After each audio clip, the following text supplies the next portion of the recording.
하나님 말씀이 들어가기 전에 다 같이 좀 따라와 해주셨으면 고맙겠습니다.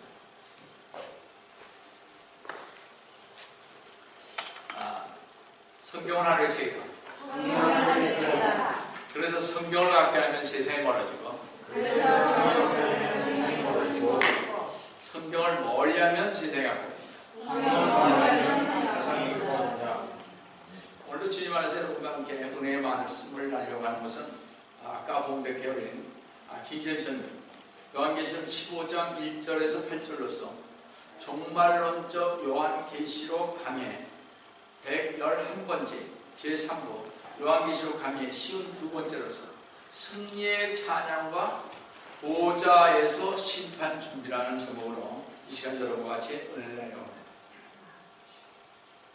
성도 여러분, 장차 이 세상에 대한 하나님의 엄청난 진노가 이말이라는 사실을 알고 있는 성도들에게는 그 진노의 대상이 누구인가 하는 것이 관심의 대상일 것입니다. 많은 성도들은 인류 역사의 마지막에는 이제껏 누구도 경험해 보지 못한 무서운 하나님의 진노가 예비되었다는 것을 압니다. 이 하나님의 진노는 모든 악한 것들에 대한 진노요, 하나님의 역사를 회방하고 의로운 성도들을 핍박해온 악의 세력에 대한 진노요, 역사를 섭리하신 하나님은 악인을 위해서가 아닌 의인을 위한 진노요, 이 하나님의 진노는 하나님의 언약을 파괴하는 자들에게는 임하는 진노인 것입니다. 하나님께서는 이 세상에 의로운 뜻을 행하여 모든 인간들에게 복된 삶을 보장해 주기 위해서 신앙과 순종을 조건으로 삼는 언약을 세우셨습니다. 즉 인간들이 하나님만을 믿고 선하신 뜻을 알아 살면 영원한 평화와 안식을 주시겠다는 것입니다. 하나님께서 세우신 이 언약을 거부하거나 파괴하는 사람은 하나님의 뜻을 반대하는 것입니다.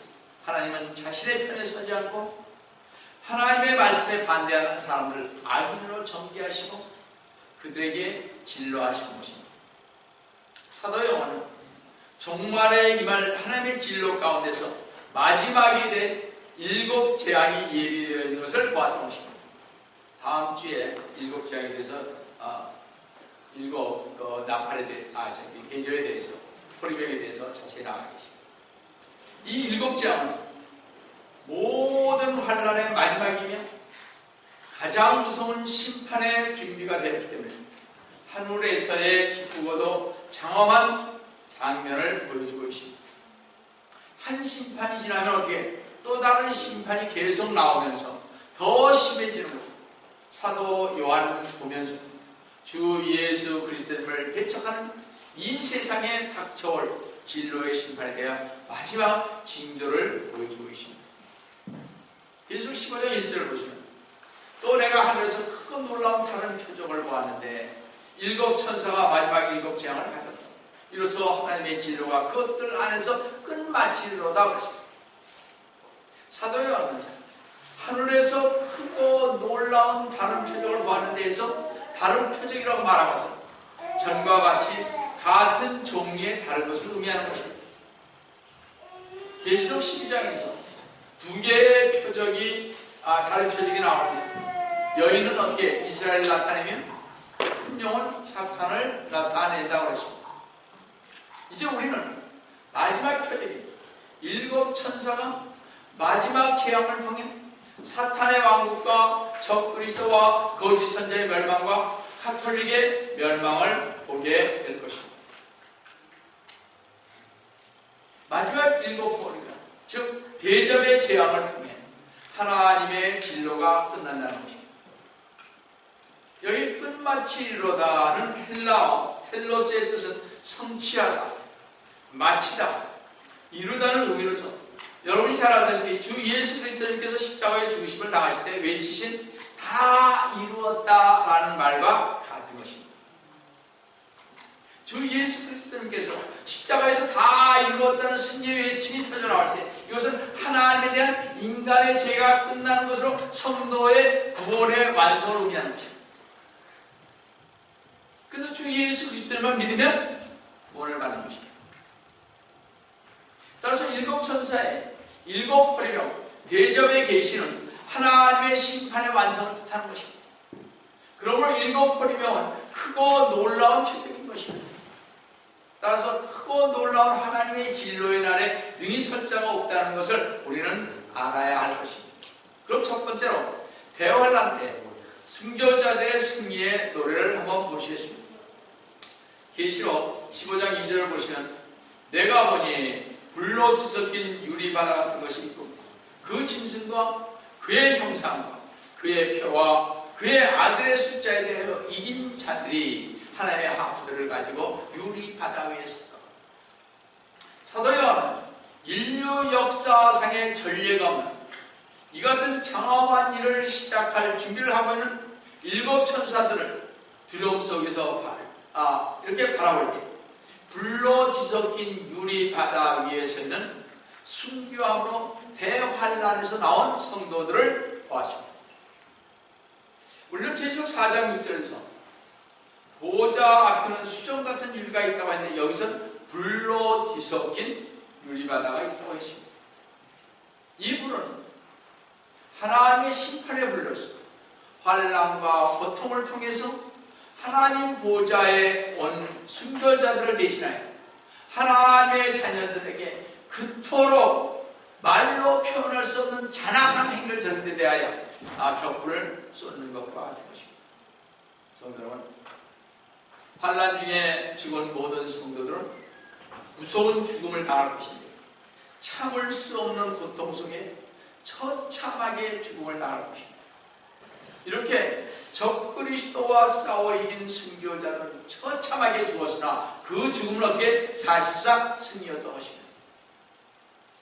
하나님의 보좌 앞에 서 있는 이 순교자들은 패배나 비참한 모습이 아닌 죽음으로써 감격의 승리를 만끽한 성도로서 지금 유리바다 위에 서서 하나님의 하프를 가지고 환호하고 있음을 봅니다. 여기서 우리는 주님께서 마태복음 16장 25절에서 26절에서 하신 말씀이 생각날 것입니다. 누구든지 자기의 생명을 구하고자 하면 잃을 것이요 누구든지 나를 위하여 자기 생명을 잃으면 얻으리라. 사람이 온 세상을 얻고도 자신의 혼을 잃는다면 무슨 유익이 있겠나? 또 사람이 자기 혼을 무엇과 바꾸겠나?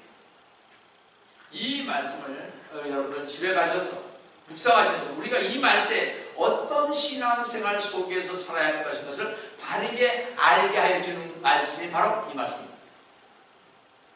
성도 여러분, 진정한 승리는 어려움과 고난과 가정의 파탄과 같은 배가 뒤집힐 것 같은 인생의 삶을 피하는 길을 찾는 데 있는 것이 아니라 대환란의 순교자들이 체험한 것처럼 승리는 불을 통해서 분출되는 것이라는 사실을 잊지 마시기 바랍니다.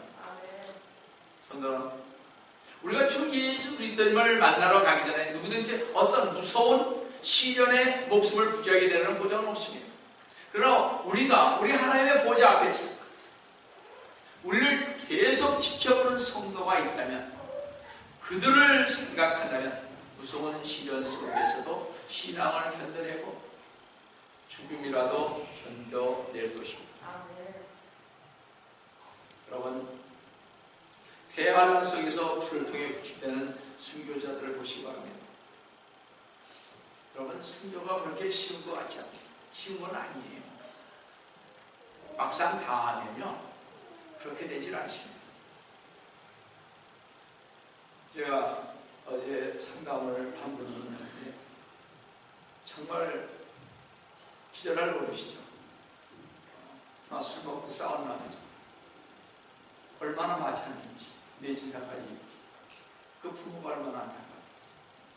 계속 저한테 기도 통화 계속 있어요. 너무나 안타까운데 어떻게 할 걸 모르는 예수 믿으라고 했어요. 아들 데리고 나오라고 다음에 잘 나오고 그 길만이 살 길이라고. 그거 아무것도 아니라 그러죠. 얼마큼 맞았겠죠. 엄청나게 맞아서 이게 부었대니까 막 오는 몸이 그렇게 터졌대요. 그거 이렇게 가나. 여러분들, 그건 아무것도 아니라는 거죠. 목숨을 빼앗는 것입니다.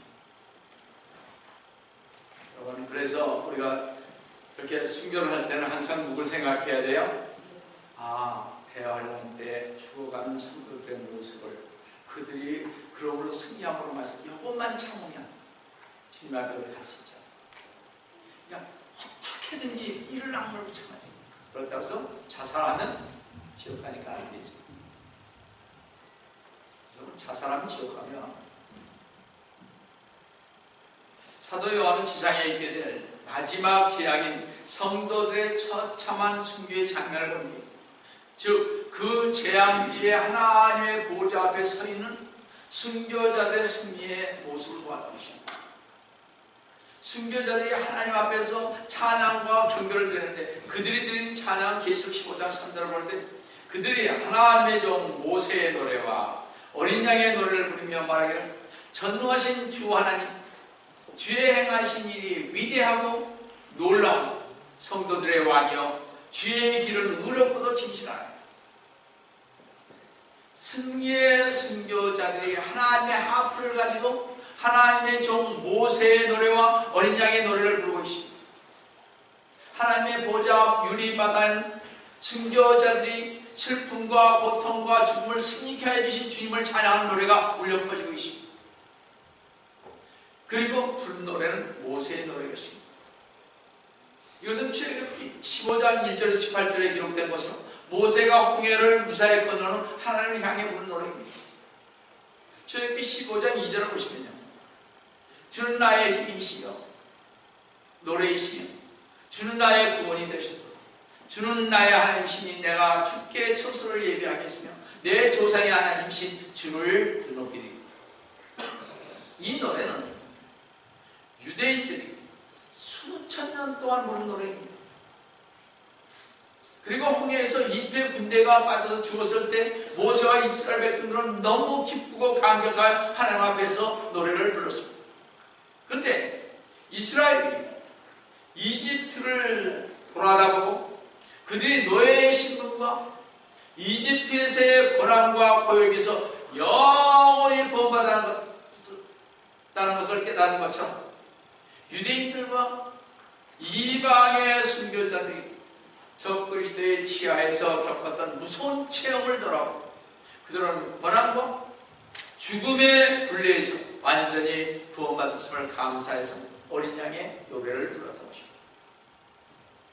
근데 계시록 14장 3절을 보시면 그들의 보좌 앞과 네 짐승과 장로들 앞에서 새 노래 같은 것을 불렀는데, 이 땅에서는 구속을 받은 14만 4천 명 외에는 그 노래를 배운 자가 없더라고 했는데, 이것은 어린 양이신 주 예수 그리스도님께서 큰 구원을 주시고 하나님의 영원한 왕국에서 같이 있게 하시면 감사의 승리의 노래를 장하게 불렀던 것입니다. 여러분, 하나님을 섬기며 믿음을 끝까지 지키자는 모세의 노래와 어린 양의 노래를 부르고 하나님 보좌 앞에서 있을 것이지만 세상과 타협한 자들은 영원한 암흑인 지옥에서 고통을 받게 될 것입니다. 여러분들, 어렵습니까? 힘드십니까? 내 힘들어서 일어설 수 없는 이 다리를 일으켜 세우십시오. 주님 앞에 서서 참 참으세요. 이 생싸움 가고 새 세상이 올 것입니다. 조금만 더 참으세요. 제가 참으라고 말씀드린 것만 한 20년이 넘은 것 같습니다. 설교에서. 그래도 참으세요. 반드시 주님께서 참으십시오. 반드시 주님께서 붙잡아 주실 것입니다. 반드시 주님께서는 여러분들을 하늘 유리 바다 위에 세워서 모세네로와 어린 양의 노래를 하프를 치며 부르게 할 것입니다.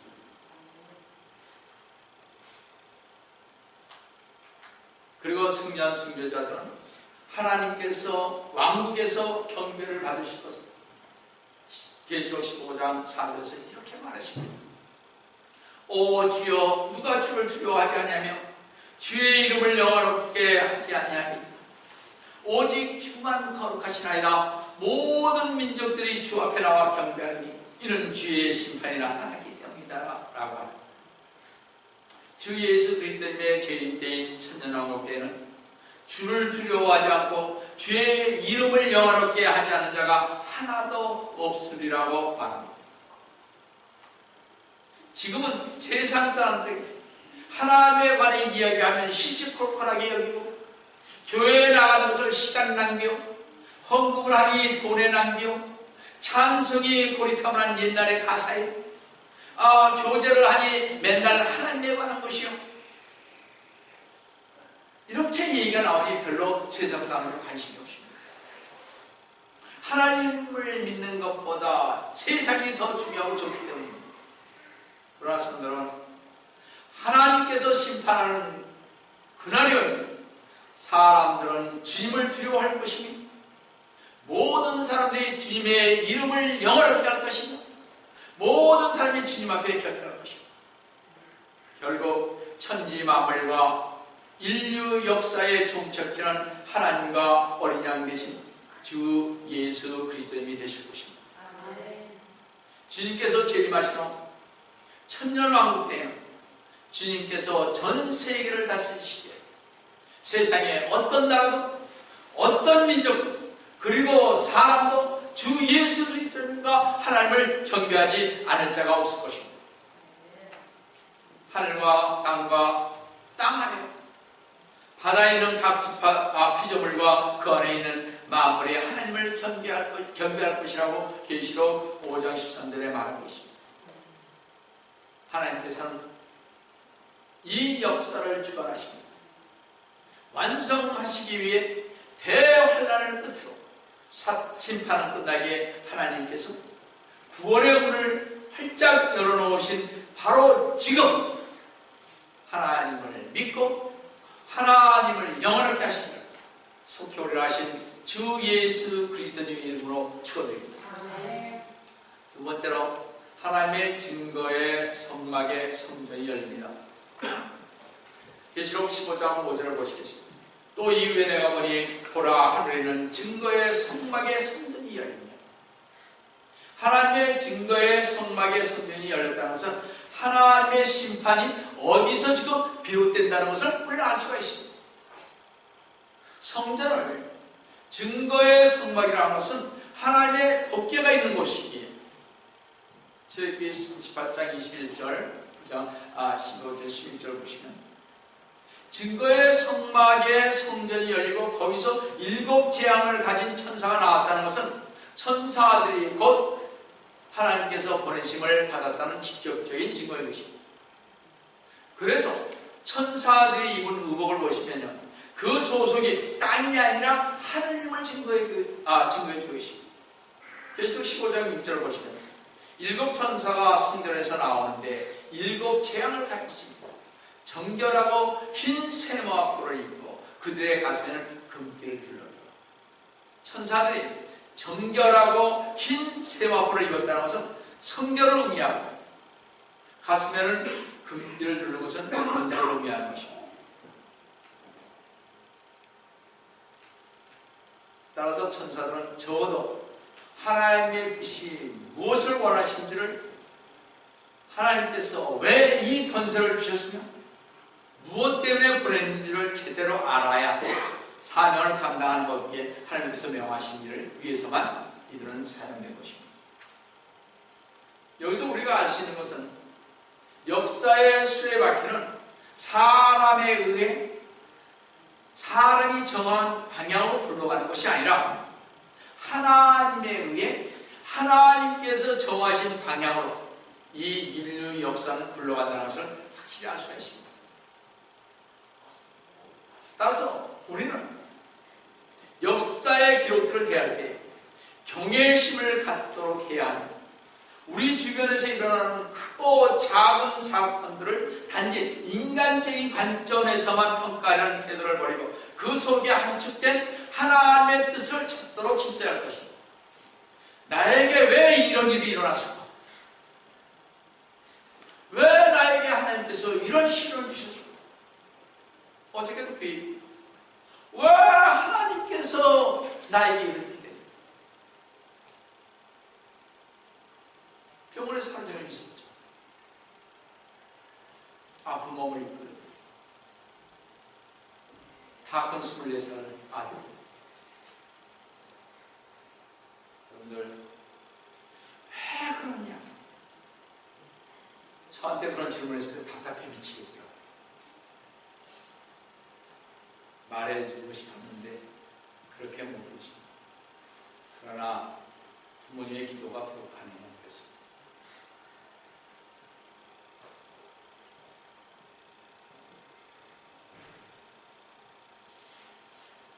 하나님께서 하시는 섭리나 심판은 짐승 같은 폭풍처럼 악하게 잔인하게 하시는 것이 아니라 어디까지나 절대적인 권세를 가지고 의롭게 하시기 위해 심판하신다는 것입니다. 그뿐만 아니라 성도들은 잘 들으세요. 생태계의 변화를 주시해 보여야 할 것입니다. 여러분 아시잖아요. 전에 배웠어요. 자연계 전체에서 일어나고 있는 기이한 현상들을 주의 깊게 관찰하고 거기서 하나님의 뜻을 찾도록 힘써야 할 것입니다. 제가 어저께 우리 지원자매로부터 인터넷을 하나 받았어요.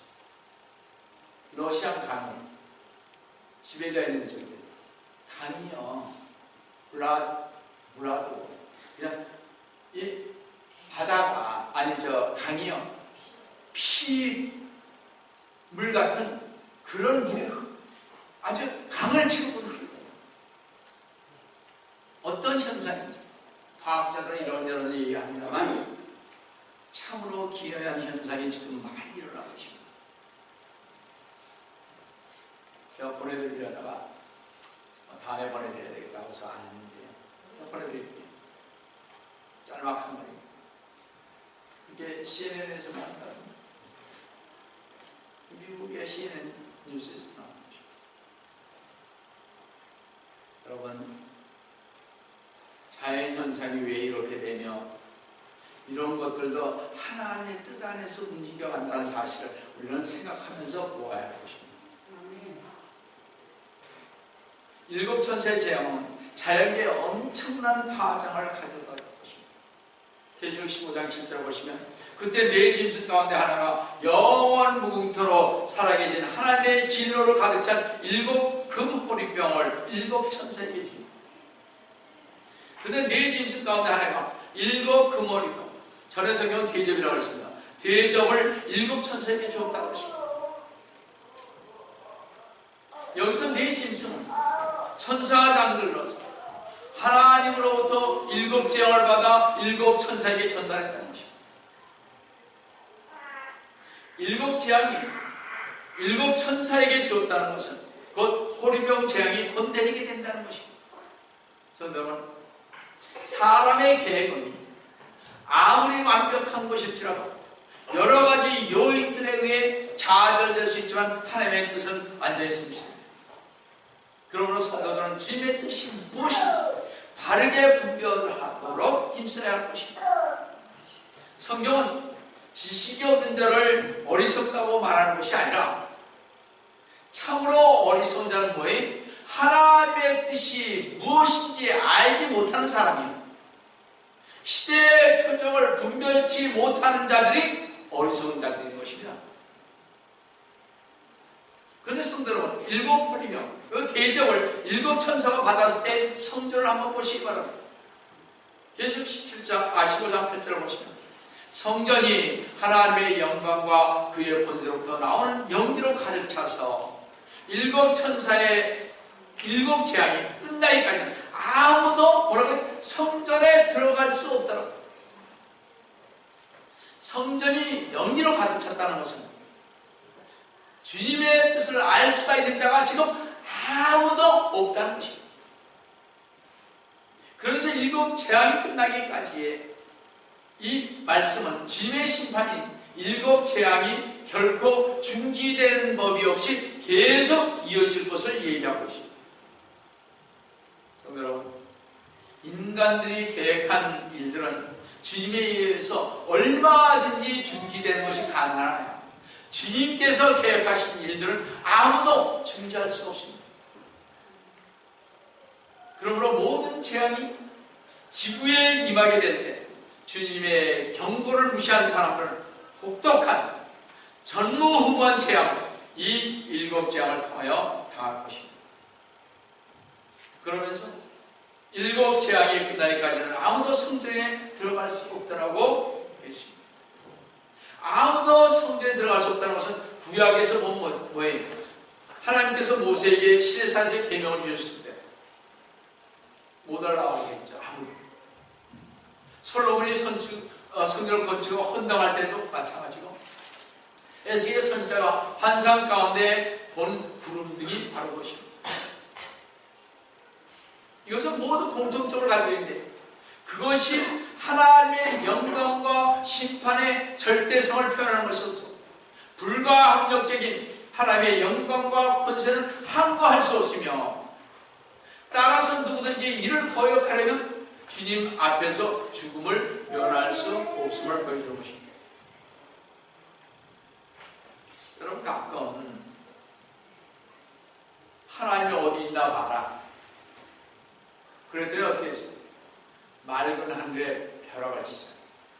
죽지 않는 거. 우리 그럼 가끔 얘기 듣잖아요. 어떤 변호사가 그랬다 그랬죠. 그죠? 하나님 있습니다.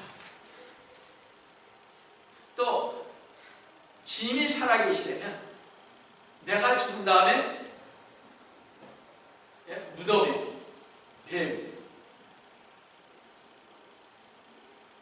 뱀이 얼만큼 많이 나온다는 거라고 하죠. 근데 사실대로 자기가 죽고 나니까 뱀이 얼마나 우글거렸어요. 그 무덤만 말한 대로 간다는 거죠. 하나님을 욕하시는 아이들이죠. 하나님이 어디, 내가 힘들어도 하나님이 어디 있나? 그런 말을 하면 안 돼요. 우리 뭐 여기서 한 사람은 아무도 없습니다만 가끔가다 그런 얘기를 듣거든요. 믿질 않아요. 여러분, 누구든지 항거하면 죽음을 면할 수밖에 없습니다. 출애굽기 19장 21절을 보시면 주께서 모세에게 말씀하시기를 내려가서 백성에게 당부하라. 그들이 주를 보려고 뛰어나오지 않게 하라. 그러다가 그들 중 만자가 죽을까? 그래서 아무도 성전에 들어갈 수 없다고 하셨던 것은 지금 하나님의 심판이 발동하였으니 아무도 중보의 기도나 간구를 드릴 수 없음을 말하는 거죠. 이제 그때는요, 중보 기도하고 간구 막 아무리 드려도 소용없어요. 때는 지었습니다. 나 그때 가면 될 것 같지요? 천만의 말씀. 여기서 조금만 하면 뭐 아유 이러는데 대할란 때는 그런 게 통하지 않죠. 그러니까 지금 여러분들 열심히 해주세요. 하나님의 심판을 그저 바라볼 수밖에 없다는 것을 여러분 명심해야 할 것입니다. 그래서 아무도 성전에 들어갈 수 없다고 그랬습니다. 회개할 시간이 지난 후에는 전혀 희망이 없음을 뜻하는 것에서 하나님께서 왜 길을 닫아버리신 것입니다. 이제 저 그리스도를 쫓고 주님을 비방한 자들은 심판을 받아야만 합니다. 이제는 뒤졌습니다. 은혜의 날은 지나갔습니다. 여러분. 대환란 때는 왜 은혜의 날은 없습니다. 세상에 있는 모든 이들의 운명은 정해졌습니다. 이제 세상 사람들에게 희망이 없고 대환란 때는 외롭고 어둡고 고통스러운 것으로 영원히 빠져 들어가면서도 마지막까지 하나님의 은혜로운 초청에 마음을 강팍하게 닫아버리게 될 것입니다. 어떤 사람 말만 하나 다 지옥 가는 거예요. 난들 한 사람 더 많아요. 그래서 제가 참 잘났다 그러십니다. 한번 가보면 알죠, 그렇죠? 여러분들, 우리는 정신 차려야 할 때가 지금입니다. 세상 사람들은 대속주이신 주 예수 그리스도를 영접하지 않고 거절하기 때문에 그들 스스로 지옥으로 가고 있습니다. 여러분, 주님이, 이건 다른 말입니다만, 여러분 가장 주님이 원하시는 지상에서의 삶 중에 하나가 뭘 것 같아요? 회개입니다. 주님은 경배받으시기를 원하십니다. 경배받으시는 것은 아이고 오늘 하루 좀 빠집니다. 그래서 제가 말씀드리는데 옛날에도 말씀드렸습니다만 절대 그런 생각하지 마시고 정말 몸이 아파서 어떻게 되지 않아요.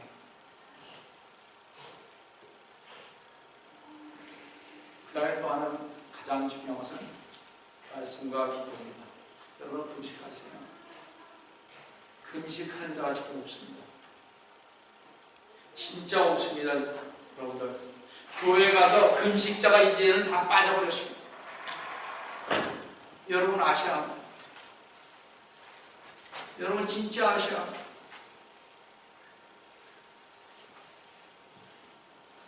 여러분들 정말 주님 안에서 이걸 예수가 하나가 가지죠. 진짜 여러분들 정말 주님 안에서 사셔야 합니다.